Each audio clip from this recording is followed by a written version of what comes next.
Ever heard of a king so bad, his own people forced him to sign a document that would change the world forever? Let's talk about King John of England, often called one of the worst kings in history, and the legendary Magna Carta. So, who was this John?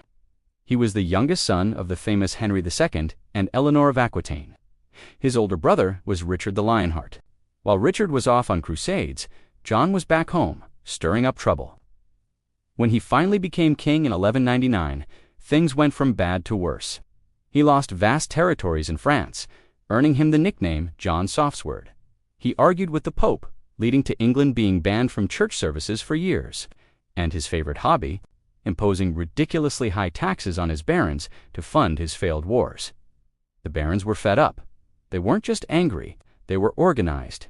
By 1215, they had had enough of John's tyrannical rule and financial demands.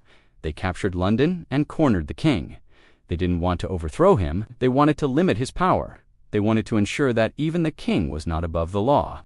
This confrontation led to a historic meeting at a meadow called Runnymede. On June 15, 1215, King John, under immense pressure, sealed a document presented by the barons. This document was the Magna Carta, which means the Great Charter in Latin.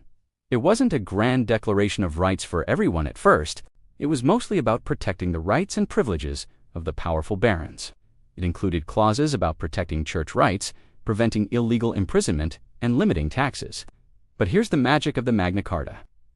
One clause, Clause 39, stated that no free man shall be seized or imprisoned without a lawful judgment by his equals or by the law of the land. This single idea that everyone, including the king, is subject to the law was revolutionary. Initially, the Magna Carta was a failure. John went back on his word almost immediately, and a civil war broke out. But after John's death, a year later, the charter was reissued and slowly became a permanent part of English law. Over centuries, its principles were expanded and interpreted to apply to all people, not just barons. It became a powerful symbol of liberty and justice, influencing countless legal documents, including the United States Constitution and the Universal Declaration of Human Rights. So, from the greed and failure of one terrible king came a document that laid the groundwork for modern democracy and freedom.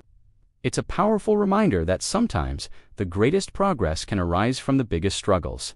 Thanks for watching. If you found this interesting, don't forget to like, share, and subscribe for more dives into history.